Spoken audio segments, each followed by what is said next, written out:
não me lances fora da tua presença, ó Deus, nem retires de mim o teu Espírito Santo.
Boa noite a todos. Graça, paz do nosso Senhor e Salvador Jesus Cristo. Fechemos nossos olhos, curvemos nossa fronte diante daquilo que cantamos. Crie em mim, ó Deus, um puro coração. Confessemos a Deus que somos falhos e pecadores, e ao mesmo tempo sejamos agradecidos e o adoremos, porque temos a certeza de já ter recebido o perdão. Eu quero convidar nosso irmão Diácono Tércio para que nos conduza a Deus nesta oração. Deus bendito, de verdade, Senhor, cria em nós, Senhor, o Espírito reto. De verdade, Senhor, cria em nós, Senhor, o desejo de estar na Tua casa. Cria em nós, Senhor, a vontade de ouvir a Tua palavra. Cria em nós, Senhor, o prazer, ó Deus, de seguir-te e obedecer-te, Senhor. Não retira de nós, Senhor, esse desejo. Eu sei que Tu não retira, Senhor, mas não deixa o mundo, Senhor, os afazeres, Senhor, as coisas, ó Pai, retirar de nós esses prazeres, Senhor, de estar ao Teu lado, Senhor. Esse desejo, Senhor, de ouvir a Tua palavra, esse desejo de estar em comunhão com nossos irmãos, Senhor, esse desejo, ó Pai, de estar cada vez mais perto de Ti, Senhor. Essa enfermidade de verdade, Senhor, mudou o nosso viver, Senhor. De verdade, Senhor, nos trouxe medo de início, pavor, Senhor, e não notamos, Senhor, o distanciamento que ela nos trouxe de Ti, Senhor, porque ficamos preocupados, Senhor, com ela, Senhor, e nos esquecemos, Senhor. Mas, por favor, Senhor, nessa noite, Senhor, no final desse dia, Senhor, que reservamos a Ti, Senhor, por favor, Senhor, cria, Senhor, principalmente em mim, Senhor, o desejo de ouvir mais e mais e aprender mais e mais da Tua palavra, Senhor. Nos ajuda, Senhor, a caminhar contigo, Senhor. Nos ajuda, Senhor, a viver na Tua presença, ó Pai. Obrigado, grandioso Deus. Obrigado, Senhor, porque Tu tens nos livrado, Senhor, dessa enfermidade, Pai. Muito obrigado, Senhor, porque Tu tens livrado, Senhor, os nossos amigos, Senhor, que são de mais idade, Senhor, nossos anciões, Senhor. Obrigado, Senhor. E quero Te pedir, Senhor, hoje, Senhor, pelos enfermos, Senhor. Quero Te pedir, Senhor, por aqueles que estão acometidos dessa enfermidade, Senhor.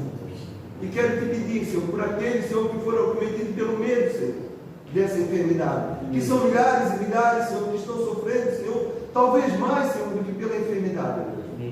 Quero Te pedir pelo meu Pai, Senhor, que é um desses, Senhor, que tem sofrido muito, Pai. Tem sofrido muito por essa enfermidade, pelo medo. Tira dele, Senhor. Cura ele, Senhor. Não só ele, mas muitos e muitos, Senhor, relatos que temos, Senhor, de tantas pessoas, Senhor, que têm, Senhor, sofrido mais com o medo da enfermidade.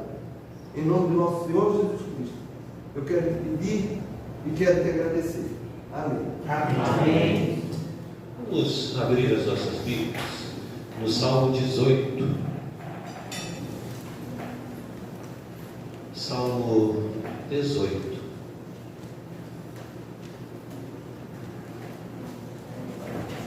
Nós vamos ler apenas os 3 primeiros versos deste salmo. Salmo de número 18.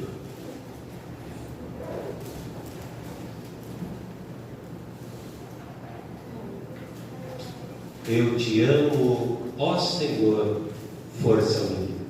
O Senhor é a minha rocha, a minha cidadela, o meu libertador, o meu Deus, o meu rochedo, em que me refugio, o meu escudo, a força da minha salvação, o meu baluarte. Invoco o Senhor, digno de ser louvado, e serei salvo dos meus inimigos. Esse Senhor, que é a nossa rocha, nosso libertador, a força da nossa salvação, pode e deve ser invocado e louvado. Façamos isso enquanto adoramos ao Senhor. Invoquemos a sua presença em nosso meio, presença que nos é garantida pela sua palavra, mas que muitas vezes nós nos esquecemos. Invoquemos a presença do Senhor para que Ele nos conduza neste culto. Aqueles que quiserem, eu os convido para cantarmos em pé. Quem nos separará de tão grande amor?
Jesus Cristo, nosso Senhor.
por meio do seu Espírito, é que nós nos encontramos aqui, para dizer que este lugar onde nós nos reunimos é do Senhor, mas também as nossas vidas, nosso coração é do Senhor Jesus. E aqui todos querem adorá-lo em espírito e em verdade. Senhor, eu sei que é teu este lugar.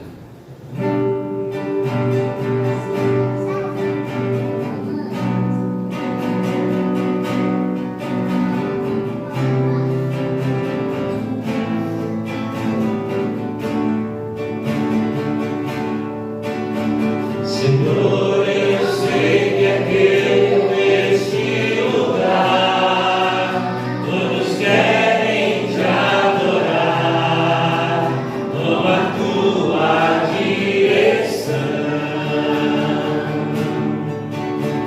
e venha, Santo Espírito, espaços preencher, reverência a tua voz.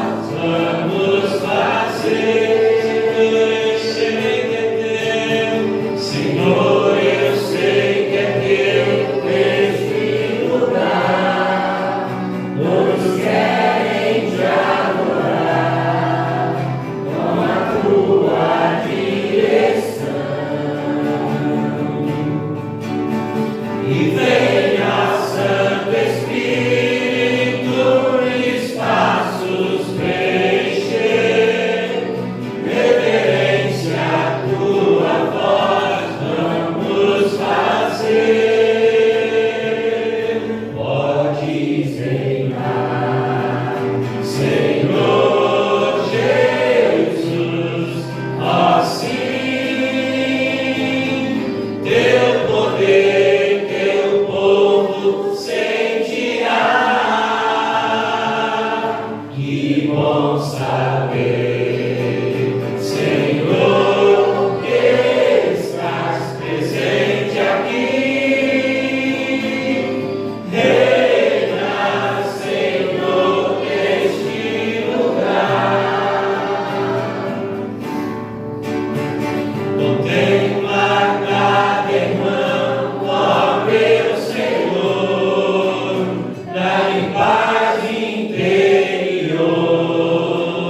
e razões para te louvar. Desfaz toda tristeza, incerteza e dissabor. Glorifica o teu nome, ó meu Senhor. Contempla cada irmão, contempla cada irmão, ó meu Senhor, dá-lhe paz interior e razões para te louvar. Desfaz toda tristeza, incerteza e dissabor. Glorifica o teu nome, ó meu Senhor. Podes reinar, Senhor Jesus, assim o teu poder, teu povo sentirá. Que bom saber, Senhor, que estás presente aqui. Reina, Senhor, neste lugar. Aleluia. Reina, Senhor, neste lugar. Aleluia. Reina, Senhor, neste lugar. Amém. Desassentar, nos preparar para ouvir a palavra do Senhor.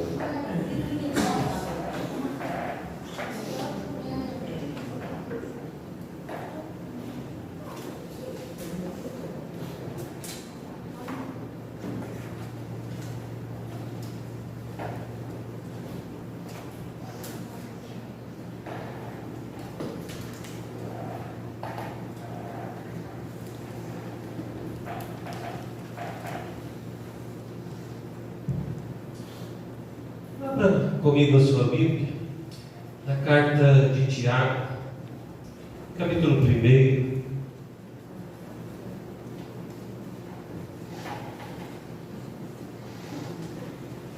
Logo depois de Hebreus, Tiago, capítulo 1.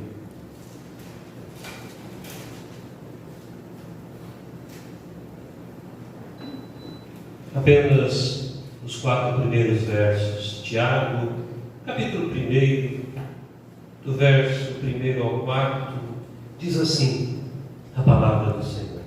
Tiago, servo de Deus e do Senhor Jesus Cristo, as 12 tribos que se encontram na dispersão, saudações. Meus irmãos, tende por motivo de toda alegria o passardes por várias provações, sabendo que a provação da vossa fé, uma vez confirmada, produz perseverança. Ora, a perseverança deve ter ação completa, para que sejais perfeitos e íntegros, em nada deficientes. Vamos orar? Pai Santo, Deus bendito, mais uma vez, nós queremos ter os corações gratos a Ti, por tão grande privilégio de retornarmos à Tua casa. Obrigado, Senhor, por esse dia que o Senhor nos concedeu, por tudo quanto nele o Senhor nos permitiu realizar, seja o descanso, o lazer, mas principalmente pela oportunidade que temos nesse dia tão especial de nos dedicarmos um pouco mais a Ti, de cultuarmos ao Teu nome. E queremos Te pedir que agora, nesse momento de nosso culto, o Senhor venha ao encontro de nossas necessidades por meio da Tua palavra, edificando a Tua igreja neste lugar, em nome de Jesus Cristo. Amém. Douglas Moo escreveu que o sofrimento é o meio através do qual a fé, testada no fogo da adversidade, pode ser purificada e então fortalecida. Vou repetir: o sofrimento é o meio através do qual a fé, testada no fogo da adversidade, pode ser purificada e então fortalecida. E esse é o entendimento do autor dessa carta. A carta que foi escrita por Tiago, e a maioria dos comentaristas concorda que Tiago, irmão de Jesus. Esse Tiago que no início não cria em Jesus como Cristo. Isso está registrado em João capítulo 7, versos de 2 a 5. No entanto, mais tarde, Tiago tornou-se um proeminente líder na vida da igreja. Um incrédulo que se tornou líder importantíssimo na vida da igreja primitiva. Ele era tão importante que foi visitado pessoalmente por Jesus depois da ressurreição. Jesus se importava com Tiago, e foi provavelmente nessa época que Tiago se converteu, porque ele viu o Cristo ressurreto.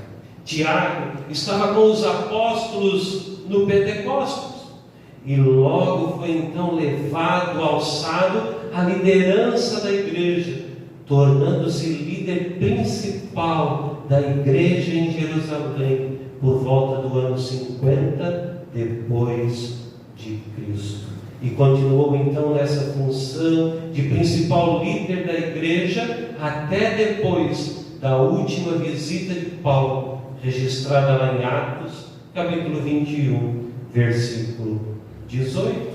A Bíblia Sagrada nos diz ainda que quando Pedro saiu da prisão, falou para seus amigos contarem para Tiago que ele havia saído da prisão, e Judas identificou-se simplesmente como irmão de Tiago. Não precisava de outra credencial, o que significa que Tiago era alguém importante na vida da igreja primitiva. Mas vejam só, Tiago era um líder importante. E os historiadores então relatam que Tiago foi apedrejado no ano 62 depois de Cristo pelo Sinédrio. Embora fosse um homem amado pelo povo, principalmente pelos cristãos, Tiago era odiado pela elite sacerdotal que governava a cidade de Jerusalém. Tiago então foi levado ao Sinédrio, condenado e apedrejado, principalmente por causa das posições severas que ele tomara contra os líderes que eram abastados, ricos e que exploravam os pobres. E aqui a gente já poderia fazer um pequeno parêntese, porque nos encaminhamos para a eleição municipal.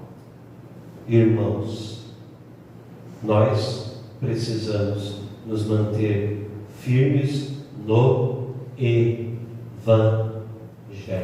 Você pode ter sua preferência partidária, como já falamos aqui, durante a eleição presidencial, mas você não pode, de forma alguma, negociar seus princípios cristãos com ninguém, seja ele aparentemente mais poderoso que tente vender a imagem, mais poderoso que essa pessoa possa se achar ou se dizer. Ela não é mais poderosa do que o Senhor a quem nós servimos. Tiago havia entendido isso e por isso ele se colocava contra até mesmo os líderes religiosos que se bandearam para o lado dos ricos em detrimento dos pobres. E esse Tiago, como eu já disse, passou de incrédulo a crente, e de crente tornou-se um grande líder. E esse grande líder se apresenta aqui como servo de Cristo. Veja que Tiago não se apresenta como sendo irmão de Jesus, mas servo, porque ele entendeu quem Jesus é. Jesus é o Senhor, meu, seu, como era também de Tiago. Porque é impossível sermos verdadeiros cristãos sem primeiro sermos humildes de espírito. É difícil compreender e aceitar um cristão que seja soberbo, um cristão que não traga no seu coração, antes de tudo, a humildade, por saber, por reconhecer que é, antes de tudo, um servo do Senhor Jesus. Elizabeth George, citando um especialista da língua grega, diz que a palavra servo, ou aqui escravo, doulos, refere-se a uma posição de obediência completa, humildade absoluta e lealdade inabalável. A obediência era então a tarefa, a humildade, a posição e a lealdade, escreveu ela, o relacionamento que um senhor esperava de um escravo. Pois não há maior atributo para o crente que ser reconhecido como servo de Jesus, obediente, humilde e leal. Você pode ser 55, 15, 25, 35, no nosso país são tantas siglas dos partidos, mas antes de tudo, nós não podemos nos esquecer que somos servos de Jesus e precisamos também, durante a política, sermos servos obedientes de Jesus, servos humildes de Jesus, servos leais de Jesus Cristo, o Senhor. E é esse Tiago que se converteu, que foi convertido, mas também foi perseguido, que escreve a uma igreja que se encontra em igual situação. Toda a igreja é formada de convertidos, mas a igreja para quem Tiago escreve era uma igreja que estava sendo também perseguida. passando por dificuldades. Ele diz que os leitores são as 12 tribos que se encontram na dispersão, e esse termo então se refere às tribos dos judeus, que se tornaram cristãos e que possivelmente se converteram no dia de Pentecostes, e que foram então dispersos depois do martírio, da morte de Estevão. Mas lá na primeira carta de Pedro, no capítulo 1, no verso 1, Pedro também chama de crentes da dispersão os gentios, como nós. E Pedro nos dá esse tipo de dispersos, porque o entendimento no Novo Testamento é que também eu e você, e não só os judeus, não estamos mais na nossa pátria mãe, pois a nossa pátria mãe é o céu.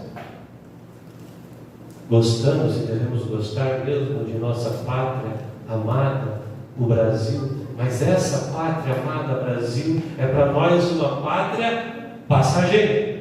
Nós somos, antes de tudo, cidadãos dos céus, como Paulo escreveu aos Filipenses. Cada cristão é agora um disperso. Nós vivemos na dispersão até que Jesus Cristo volte e coloque junto todo o seu rebanho. E então, essa carta de Tiago serve tanto para gentios ou para judeus. O certo mesmo é que Tiago escreve para uma igreja que está vivendo debaixo de grande pressão, uma igreja que estava passando por várias provações. Nesse momento aqui, no caso específico, eles ainda não estavam sendo mortos, com exceção de Tiago, como eu citei há pouco, mas os demais crentes não estavam sendo mortos por causa de sua fé, mas estavam sofrendo perseguição e opressão econômica, assim como no nosso município, muitas vezes os cristãos sofrem opressão na época da política, porque determinados candidatos oprimem aos funcionários para que votem o voto de cabresto. Mas a igreja que segue, ela permanece fiel, porque eles são crentes, e crente muitas vezes também é perseguido. Eles são cidadãos dos céus, mas vivem dispersos na terra. Eles são crentes, mas tiveram os seus bens saqueados. São crentes, diz o reverendo Hernandes Dias Lopes, mas são pobres, e muitos deles estão sendo oprimidos pelos ricos. Nada muito diferente do que a gente assiste nos dias atuais. Eles são crentes, são a igreja que segue, mas sofrem. Que texto maravilhoso, né? Para combater essas falsas teologias da vitória, vitória, vitória, quando a vitória não é a salvação em Jesus Cristo, né? Um monte de pastores pregando vitória econômica, vitória contra todos os tipos de doença, vitória para ter o melhor emprego, vitória contra o colega de trabalho, vitória até tem se cantado contra os irmãos da igreja, né? Tem um cântico aí que diz que até aqueles que não acreditaram vão ter que acreditar e se humilhar quando verem o milagre, mas não diz que a humilhação é diante de Deus, não. Parece que você quer ver o irmãozinho humilhado. Mas a igreja que segue também sofre. Por isso, nessa noite, eu queria falar com vocês a respeito das provações da igreja que segue. As provações da igreja que segue. O reverendo Hernandes Dias Lopes, de quem eu leio bastante coisa, diz que a vida cristã não é uma redoma de vidro. A vida cristã não é uma estufa espiritual, não é uma colônia de férias. Antes, a vida espiritual é um campo de batalha. E quantas batalhas? Se você verdadeiramente está vivendo nesse mundo, não alienado das verdades, dos fatos, você vai concordar com o reverendo Hernandes, com a palavra de Deus e com esse pastor, de que a vida cristã é constantemente um campo de batalha. Quantas vezes aquilo que parece ser luz é engano? Quantas vezes alguns sites, alguns desenhos animados, alguns seriados que parecem inofensivos são artimanhas que enganam, que aprisionam, que desviam nossos filhos, as crianças, os jovens, os adolescentes e muitas vezes nós mesmos da verdade. Campo de batalha. E Tiago, então, quando fala desse campo de batalha, das provações da vida cristã, ele nos ensina 4 verdades fundamentais. E a primeira verdade que Tiago nos ensina é que as provações, elas fazem parte da fé cristã. As provações são compatíveis com a fé cristã. O próprio Jesus nos adverte a esperar as provações. João, capítulo 16, verso 33. No mundo passais por aflições. Ele não diz, talvez no mundo vocês venham a passar por aflições, mas Jesus, ele afirma, no mundo passais por aflições, mas tende bom ânimo, eu venci o mundo. Na nova tradução da linguagem de hoje, esse versículo está dito assim: no mundo vocês vão sofrer, mas tenham coragem. Jesus já nos advertiu, Jesus já nos preparou para passarmos pelas provações, para vivermos nesse campo de batalha. Mas talvez nos reste ainda a dúvida: por que os cristãos sofrem? Por que a igreja que segue muitas vezes passa por privações? Porque vemos o ímpio prosperar e o crente a sofrer? Por que um crente muitas vezes fica doente? Como pode um pastor ir parar no ambulatório médico? Até mesmo esses que pregam a falsa teologia da prosperidade têm seus planos de saúde nos melhores hospitais, porque aquilo que eles pregam não é o que as Sagradas Escrituras ensinam e não é a realidade da vida. O apóstolo Paulo nos ensina que todos quantos querem viver piedosamente em Cristo serão perseguidos, passarão por provações, privações e também ficarão doentes, porque esse é o curso da vida. Pois nós somos um povo na dispersão, somos peregrinos nesse mundo, a nossa pátria permanente não é aqui, o nosso lar permanente, glória a Deus, não é aqui, porque apesar de viver ser bom, é muito melhor saber que existe um mundo muito melhor, onde não vai existir mais a Covid, onde não vai existir mais o câncer, que agora já não é nem tão citado, mas muita gente ainda está morrendo de câncer. É bom saber que na pátria celestial, a pátria a qual nós pertencemos, não vai haver essa guerra por valores. Que bom nós sabermos que as provações, enquanto estivermos aqui, fazem parte da nossa vida cristã, mas a nossa pátria não é.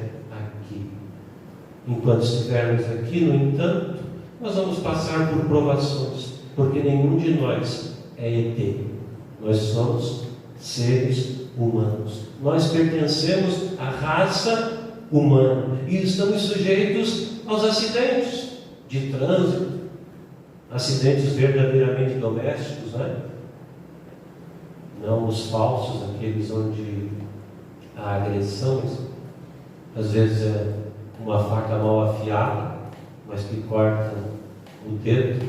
Às vezes é uma ferramenta que escapa e acerta o dedo, um martelo que pode cair na unha do pé e causa sofrimento, porque nós somos humanos, estamos sujeitos a doenças, acidentes, desapontamentos, como qualquer outro ser humano.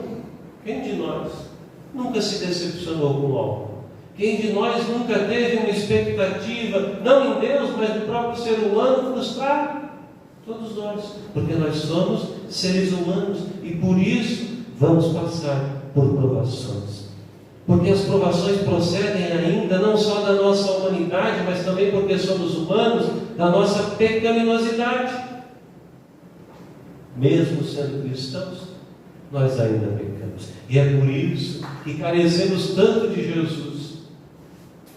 E essa é a evidência do amor de Jesus Cristo, né? Se nós não pecássemos, não precisávamos de Jesus. Mas Deus prova o seu grande amor para conosco, pelo fato de ter Cristo morrido, sendo nós ainda pecadores. E mesmo depois de convertidos, quem nunca mais pecou? Continuamos criando problemas com a nossa língua, criando problemas com nossas atitudes, com nossas escolhas erradas. E quantas vezes nós sofremos como resultado de escolhas erradas que fazemos em nossa vida.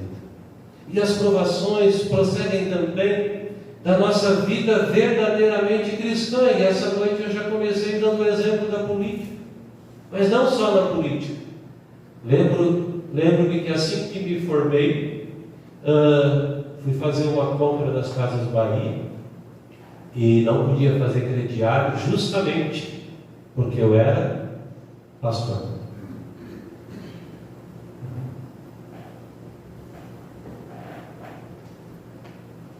Voltemos ao exemplo da política. Quanta pressão para que nós divulguemos o nosso voto, para que nós de repente coloquemos uma bandeira. E não há nada de errado se você decidir fazer, mas ninguém pode te forçar a divulgar o seu voto, mesmo porque voto divulgado, se for por força, é crime. É crime. E se você decidir não divulgar, seja você funcionário de prefeitura, ou seja você um trabalhador independente, seja você autônomo, seja você o dono do seu próprio negócio, você não pode ser obrigado a divulgar o seu voto. A Constituição diz que o voto é secreto. E como nós cristãos aprendemos isso, porque o nosso pastor nos ensina, muitas vezes nós somos perseguidos. É o bobalhão, quer ser melhor do que os outros. Não. Só queremos realmente fazer a verdadeira diferença. E vou repetir algo que tenho dito aqui desde as primeiras eleições. No nosso município, se nós quisermos mudar o tipo da política, nossos votos deveriam ser, na minha humilde opinião, secretos. Pois quem ganhar tem que administrar para o povo, não para quem votou nele, porque ele não sabe quem votou. As provações, elas vêm porque nós somos humanos, elas vêm por causa do nosso pecado, e elas vêm também porque nós somos verdadeiramente cristãos, porque fazemos parte da igreja que segue, e Satanás, o mundo e a nossa própria carne lutam contra nós. Por isso, é um campo de batalha. E por fim, podemos ainda dizer que as provações, elas visam trazer glória ao nome de Deus. Novamente no Evangelho de João, no capítulo 9, verso 3, nós encontramos o registro da cura de um homem cego que nasceu, e a Bíblia nos diz que ele nasceu cego para que nele fosse manifestada a glória e a graça de Deus. E quantos testemunhos nós poderíamos dar de tribulações, provações, de dificuldades que eu e você enfrentamos, mas que ao final resultaram na exaltação do nome de Deus em nossas vidas. Eu posso enxergar melhor a providência divina nas minhas finanças, em tempos de crise econômica, mundial ou pessoal. Quando nós mais precisamos, é que nós conseguimos enxergar o agir de Deus. Eu posso enxergar melhor o poder de Deus diante da cura para aquele que havia sido desenganado pelo médico. Para esse não tem mais jeito. E depois da oração da igreja, depois de um tempo de espera, nós vemos aquela mesma pessoa voltando para casa. Quantos desenganados talvez você conhece? Com quantos você tem convivido? Sabe por quê? Porque Deus assim o decidiu fazer. E eu posso ver melhor o valor de um filho, talvez após a luta para engravidar, ou na luta para resgatá-lo dos vícios, seja da bebida, do alcoolismo, seja das drogas. As provações nos vêm para que nós possamos ver a glória de Deus, a graça de Deus, o poder de Deus agindo em nossas vidas. Tenha certeza, a igreja que segue passará por provações, pois elas são compatíveis com a fé cristã. Em segundo lugar, as provações são também diversificadas. Elas não só são algo comum da vida cristã, todo crente vai passar por provações, como também elas são diversificadas. O termo grego utilizado para várias significa de diversas cores, multicolorido, múltiplo, diversificado, variado, multiforme, pois existem provações dos mais variados tipos. A provação que vem para mim nem sempre é a mesma que vem para você. Cada um de nós passa por provações diferentes. Você talvez passe com seus filhos. Eu ainda não os tenho, mas posso passar provações e dificuldades em outra área, onde Deus quer ver, como nós veremos mais à frente, o meu crescimento. Há provas que são mais fáceis e há provas que são um pouco mais difíceis. Lembrava essa semana com a Natália da prova da Dona Júlia em Tijuquinhas, prova de biologia, prova difícil, né? Prova da Dona Júlia, prova de matemática. Eu que gostava bastante, achava a prova mais fácil. Há outros que acham a prova de português a mais fácil, porque tem facilidade no português, e assim é na nossa vida.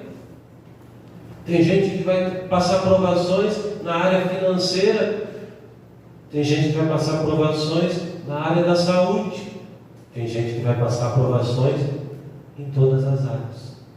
É Deus quem decide, e Ele nos diz que elas são mesmo diversificadas.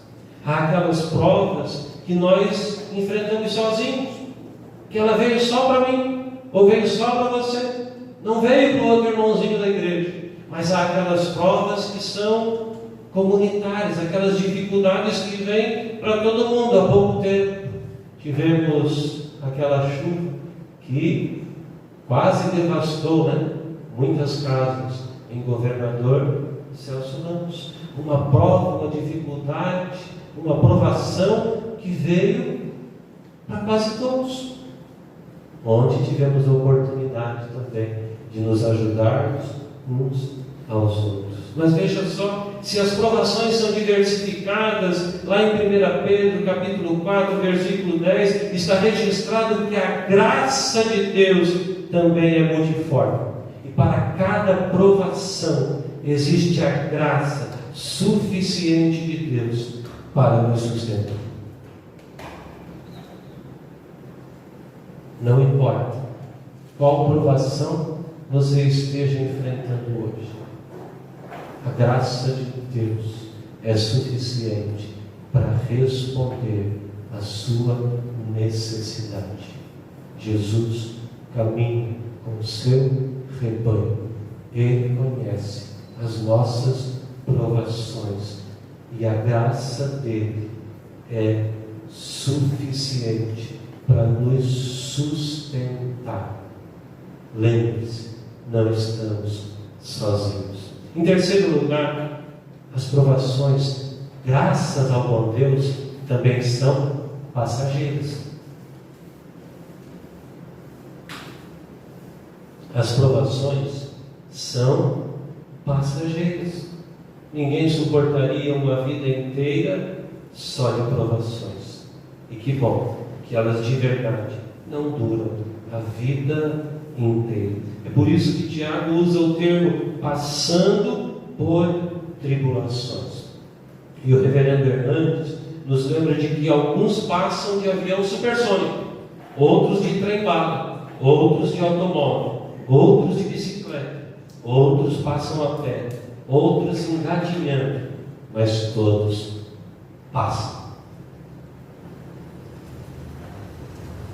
Ninguém vai ficar para trás, ninguém vai ser abandonado, ninguém vai perder para as provações, se estiver firmado na rocha, que é Jesus Cristo, o Senhor.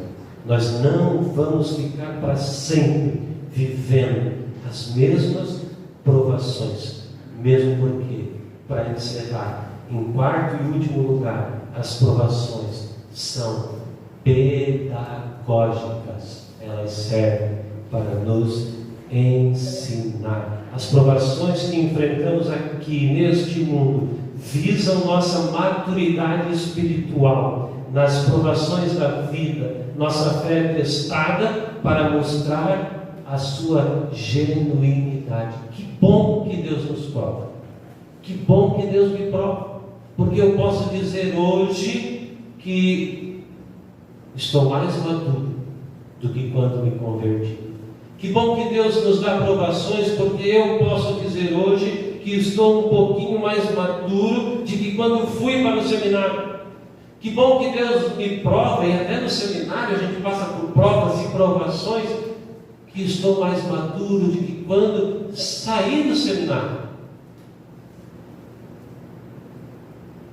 Que bom que Deus nos prova, porque com certeza cada um de nós está se tornando mais maduro do que quando se converteu a Jesus Cristo, o Senhor. Quando Deus chamou Abraão para viver pela fé, Ele o testou com a finalidade, com o intuito de aumentar a sua fé. E que prova? Entregar o filho Isaque.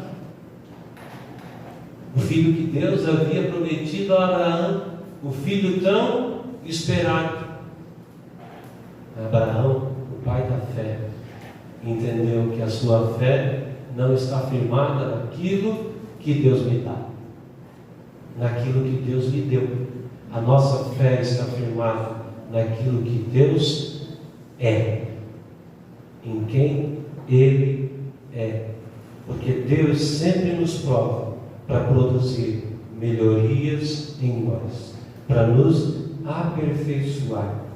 As provas da fé mostram que de fato e de verdade nós somos nascidos de novo. Nós somos a igreja que segue. Talvez se nós não passássemos por prova nenhuma, até já tivéssemos nos desviado, mesmo que temporariamente, do caminho da fé.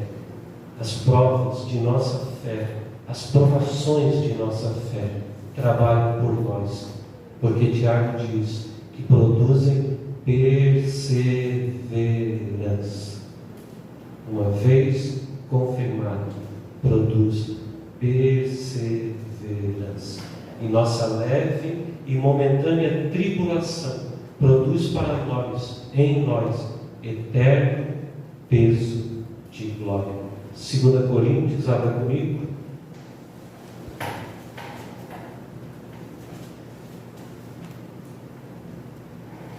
Capítulo 4.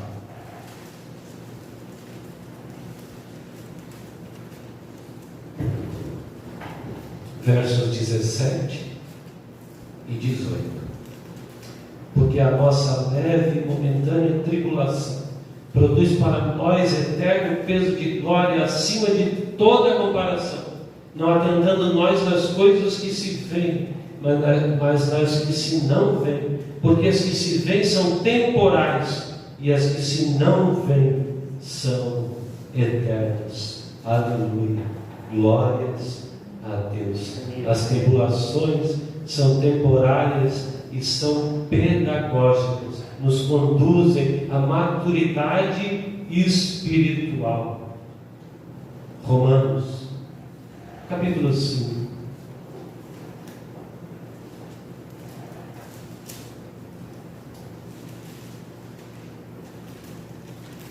A partir do verso 10.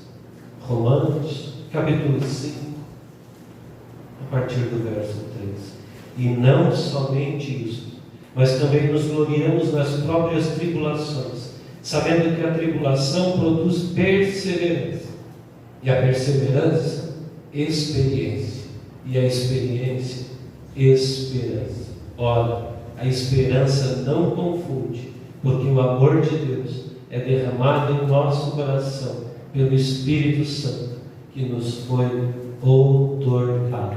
Percebe por que essa falsa teologia da prosperidade é tão facilmente chamada por esse pastor de falsa?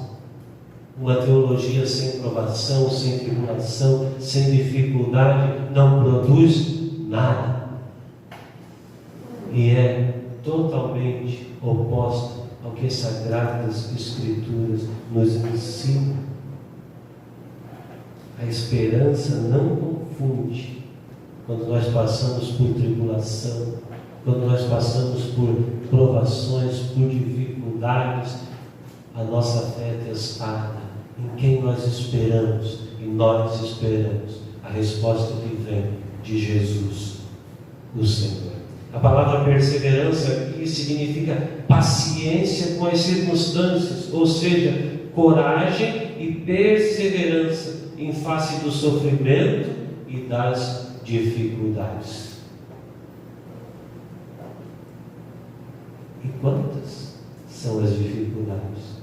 Mas elas devem produzir em nós paciência, esperar confiantemente pelo Senhor, porque Ele jamais virou as costas para o seu povo.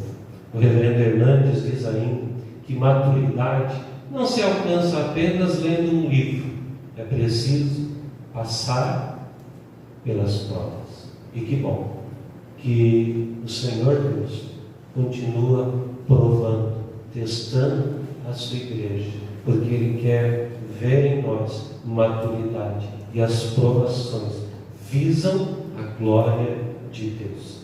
Depois de provado e restaurado por Deus, Jó disse: eu te conhecia só de ouvir, mas agora os meus olhos te veem. É aquela oração que nós fazemos quando não vemos nenhuma saída. E aí percebemos uma luz que alguns costumam dizer é a luz no fim do túnel. Não, é a única e verdadeira luz, a luz de Jesus, o Senhor, respondendo às nossas indagações. Então, meus irmãos, tenhamos por motivo de grande alegria a possibilidade de enfrentar as provações e tribulações da vida. Em vez de murmurar, reclamar, em vez de ficarmos amargos, ranzinzas, devemos ter alegria espiritual.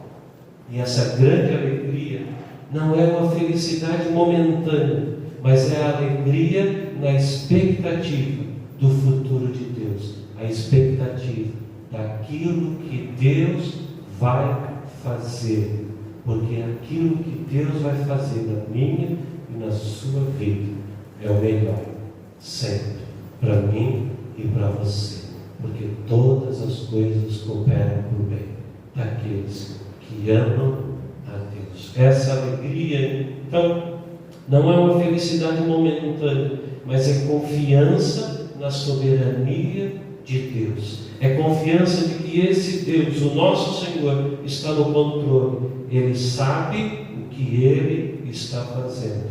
Deus sabe para onde está nos levando.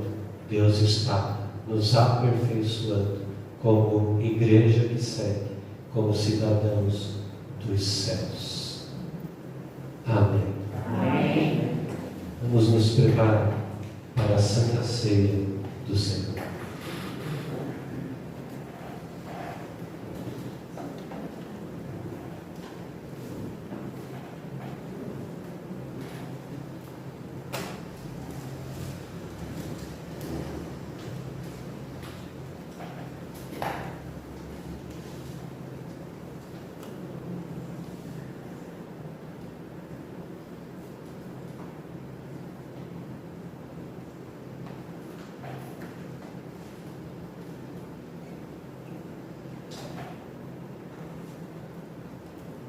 Abra comigo a sua Bíblia em 1 Coríntios, capítulo 11, verso 23. Eu quero convidar o presbítero Anilton, que vai nos auxiliar na distribuição dos elementos, para que esteja aqui à frente. 1 Coríntios 11, 23. Porque eu recebi do Senhor, que também vos entreguei, que o Senhor Jesus, na noite em que foi traído, tomou o pão, tendo dado graças, o partiu e disse: isto é meu corpo, que é dado por vós. Fazei isto em memória de mim. Por semelhante modo, depois de haver ceado, tomou também o cálice, dizendo: este cálice é a nova aliança no meu sangue. Fazei isto todas as vezes que o beberdes em memória de mim. Porque todas as vezes que comerdes este pão e beberdes o cálice, anunciais a morte do Senhor até que Ele venha. Por isso, aquele que comer o pão ou beber o cálice do Senhor indignamente será réu do corpo e do sangue do Senhor. Examine-se, pois, o homem a si mesmo, e assim coma do pão e beba do cálice. Pois quem come e bebe sem discernir o corpo, come e bebe juízo para si. Vamos orar? Pai Santo, obrigado pela Tua palavra. Obrigado pelas provações que o Senhor nos permite enfrentar. Que ela produza em nós perseverança. Que ela produza em nós o aperfeiçoamento da nossa fé. Que ela produza em nós a maturidade. Pai Santo, e naquilo que ainda nós não te agradamos, nós mais uma vez queremos clamar pelo Teu perdão. Queremos pedir a Ti, Senhor, que possamos fazer como a Tua palavra nos ensina, como Paulo escreveu aos Coríntios. Queremos examinar os nossos próprios corações e abandonarmos tudo aquilo, Senhor, que não é digno da Tua presença. Obrigado, Senhor, por tão importante sacramento que fortalece a nossa fé. Consagra esses elementos em nome do Pai, do Filho e do Espírito Santo. Amém. Os irmãos que vão participar do pão podem, por gentileza, ficar em pé para facilitar o trabalho de nosso presbítero. Nós vamos participar todos juntos.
Alguém foi omitido do pão?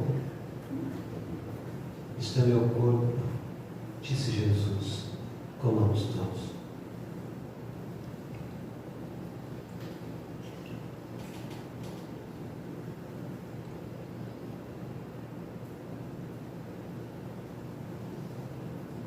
Por semelhante modo, após haver ceado, tomou também o cálice, dizendo: este cálice é a nova aliança. Uma aliança que muitas vezes nos traz, como aprendemos hoje, provações.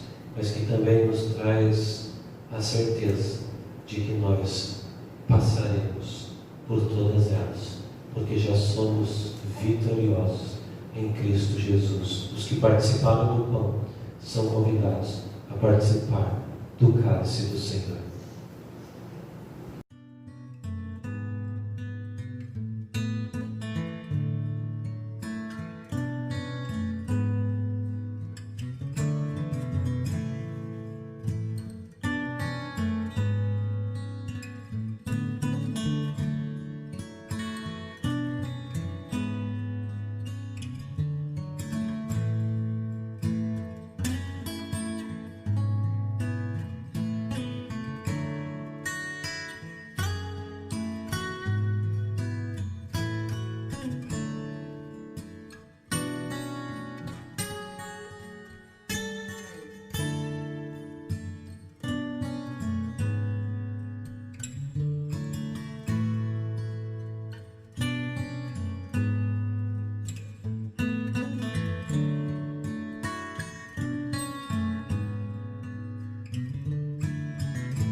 Lá no Salmo 18, nós lemos: invoco o Senhor, digno de ser louvado, e serei salvo dos meus inimigos.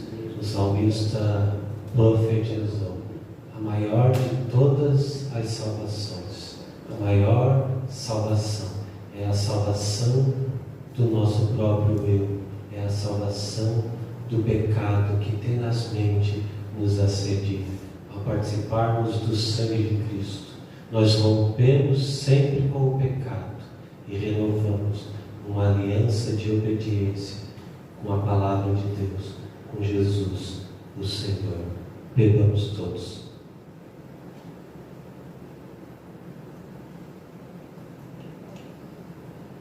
Nós estamos então chegando ao final da celebração da Santa Ceia, também do nosso culto. Vamos cantar juntos o hino 266. Quero agradecer ao nosso irmão presbítero. Hino 266.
nessa cruz padeceu, desprezado morreu, meu Jesus para dar-me o perdão. Eu me alegro na cruz, dela vem graça e luz para minha santificação.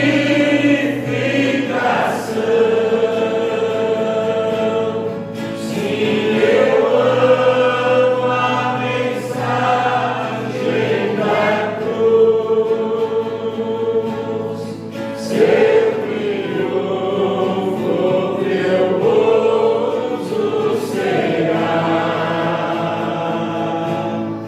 pois dia em lugar de uma cruz, a coroa Jesus me dará.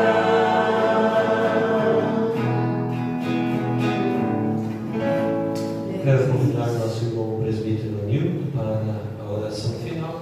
Depois, então, nós seremos despedidos com a bênção. Oremos.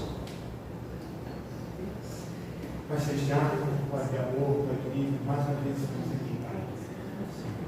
Agradecidos por ti, Senhor, pelo teu amor e pela tua graça, Senhor. O Senhor nos concedeu esse dia de fim maravilhoso, Pai, cada um de nós. E podemos estar aqui, Pai, em comunhão, te adorando e te louvando, Pai, exaltando o teu nome, Pai. Abençoa cada família presente hoje aqui, Pai, e abençoa também aqueles que não puderam estar aqui hoje, Pai. Abençoa todos aqueles, Pai, que passam por agora nesse momento por aflições, Senhor. Ó, Pai, dê força para essas pessoas poder levantar, Pai, seja ela na área física ou espiritual, Pai. E nos momentos de tentação também, Pai, passando, nos dê força para não cair, Senhor. Fortalece nossa vida. Que o teu Espírito Santo, Pai, possa estar presente em nossas vidas 24 horas por dia, Senhor. Nos alimentando, Pai, nos fortalecendo, Pai, e nos renovando a cada minuto, Senhor. Ó, Pai, Celestial, quando somos confiantes, Pai, em Ti, Senhor, para não poder ter expressão, Senhor. Como o teu servo falou, somos provados todos os dias, Pai. Eu digo que somos provados muitas vezes, Pai. Mas graças a Ti, Senhor, o Senhor tem suprido nossa força. Ó, Pai Celestial, nos abençoe, Pai, a nossa caminhada, Pai, a nossa luta do dia a dia, Senhor. Ó, Senhor Jesus.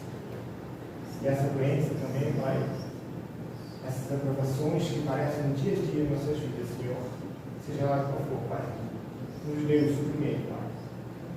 Nos dê fé, Pai. Fortaleça a nossa fé, Pai. E através da tua fé, Pai querido, que temos vencido todas elas, Senhor. Pai Celestial, Pai amor, me deu uma semana, Pai, debaixo dos teus cuidados, Senhor. E essa semana que se inicia, Senhor, o Senhor possa estar à frente de tudo, Pai, em nossas vidas, preparando o nosso caminho, Senhor, fortalecendo as nossas vidas, Senhor. Obrigado pela tua proteção sobre as nossas vidas, Pai. Daquelas pessoas que ainda não pegaram esse vírus, Pai. Obrigado, Pai. E temos sentido, Pai, todas aquelas pessoas que pegaram, Pai, que estão no meio de nós, Pai. Pela tua graça, Senhor, essas pessoas estão sendo curadas. Ó, Pai Celestial, como é bom, Pai. Temos botado essas pessoas na tua presença, Senhor. Temos orado por elas, Pai. E o Senhor tem curado a cada um deles, Pai. Muito obrigado, Pai. E obrigado mais uma vez, Pai, por estar aqui na tua casa mais uma vez, Pai, adorando e louvando o Senhor. Ó, Pai, comunhão dos irmãos, Pai. Como é bom, como é maravilhoso, Pai. E em nome santo, Pai, do teu Filho Jesus Cristo, nós pedimos e agradecemos por tudo, Senhor. Amém. Amém. Que a graça do nosso Senhor e Salvador Jesus Cristo, que o amor de Deus, nosso eterno Pai, que a comunhão e consolação do Divino Espírito Santo seja sobre todos vós e sobre toda a Igreja de Deus espalhada sobre a face da terra, hoje e para todos sempre.